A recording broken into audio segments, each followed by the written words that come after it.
In 1920, women were finally granted the right to vote. However, women are still fighting for complete equality and for the same rights men receive on a daily basis. Today, women are fighting for equal pay, equal opportunities, and equal representation. On a daily basis, women are taken advantage of and face threats and character assassinations when they speak up. Women are being denied the right to make decisions about their own bodies. This is why women need allies. Everyone needs to fight for equality because women's rights are human rights. One of those rights is the right to a comfortable workplace where they can grow and succeed. Men dominate so many boardrooms in America, and as a result, so many women are stifled of opportunity. I sat down with Tasha Stewart, a senior manager at WCPO, to discuss her experience as a woman in the media field. I definitely think it's harder. It's gotten a lot better in like the past 2 decades, but it's still pretty challenging. You often have to work twice as hard to get half as much, and you often need sort of allies to speak for you, and a lot of times those allies are likely male who are already in positions of power and can kind of help give you a hand up. It's really great when there are women in positions of power who can give that hand up, but because there are fewer of us at this level, it just makes it all that more challenging. And why do you think that is? News media a long time ago was traditionally dominated by men, particularly white men. And although we've made strides, there's still a lot of men in positions of power. I wish it was different. I see signs of hope, but there's still a really long way to go. I think when men open their eyes to not just the capabilities that women have, but also stop using some of those loaded gender terms. Like a lot of times women are ascribed emotional terms and men are never described that way, and just being more cognizant of that implicit bias within their heads and how when they say those words out loud, people glom onto them and then they attach that word to a woman's personality, which may or may not be true, and it's really hard to shake that brain. When you think about the Me Too movement, what are your thoughts? How is that impacting the media industry? Look at all the stories that have come out in the last year and a half and think about how many of the stories that focused on men who were in huge positions of power, that they've shaped how we've consumed media over the past, 2 decades? And think of how many women's opportunities have been stifled because they didn't agree to sexual favors from someone who was in a position to put them on. My previous editors came up to me and he had a little bit too much drink, and he already sat down next to me and he kept rubbing my leg. Just kept trying to laugh it off like women do, because I mean he's an executive editor at a pretty large newspaper. He texted me at 11 p.m. the number to his room and was like, let's make it happen. At the time, my then boyfriend, when I told him, he just thought I was overreacting. When somebody's supposed to know you and they still take the other side, it's just it's a whole different kind of disappointment.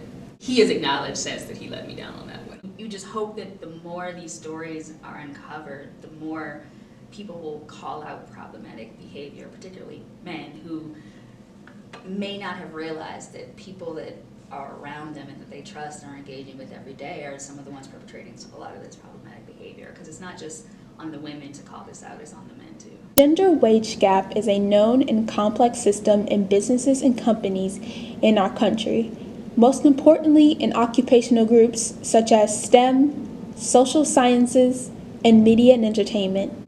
Many employers find salary through the levels of attributes such as education and experience, and the rate of return, or the rate each service should amount to for each attribute. A survey based on the Cincinnati MSA metropolitan area, if women with the same level of attributes got paid with the same rates of return as men, women would have the same amount or more compared to a man. It is true, women make less money compared to men.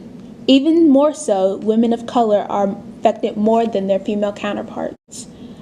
According to the Women's Fund of the Greater Cincinnati area, women make 20% less compared to a man, while African American women make 30%, Native Americans 41%, and Latino Americans 45% less compared to a white non-Latino man. Many women are advocating and fighting back on the matter. Women like Jennifer Lawrence, who wrote a short, opinionated essay after finding out that her male co-stars on the 2013 movie American Hustle received a greater amount of money compared to her and Amy Adams, both women on the project. Noting also Alex Morgan, Carly Lloyd, and Megan Rapinoe, team captains of the winning FIFA Women's World Cup, sued and filed charges against the United States Soccer Federation for wage discrimination. The women who are part of the most successful women's soccer team took notice of themselves receiving $1,350 compared to the men who received $17,625 on winning a game. Also, the men, when winning a World Cup game, received $400 million compared to the women who received $30 million as a prize. The level of attributes are the same. The only difference that can explain the wage gap is their genders. The inequality in our country concerning the wage gap is heavily unbalanced and needs to be changed. Speaking of inequality, unlike men, women's reproductive rights are still being targeted by anti-abortion politicians. We're in a time where a bunch of heartbeat bills are passing, not just in Ohio, but in many different states. So what is your personal opinion on these heartbeat bills that are passing? Heartbeat bill is such a misleading term because it's just a collection of cells with electronic activity. There isn't a heart yet at 6 weeks. The heartbeat bill is one of those very politicized terms that are just meant to pull at people's, heartstrings. The movement to defund Planned Parenthood serves to cause harm and no good. Federal funding already cannot go to abortions, period. That's part of the Hyde Amendment. It's something that cannot happen. Title X is the only federal grant program dedicated solely to providing individuals with comprehensive family planning and related preventative health services. According to Lobenstein, Planned Parenthood health centers make up only 14% of Title X centers, serving 41% of Title X patients.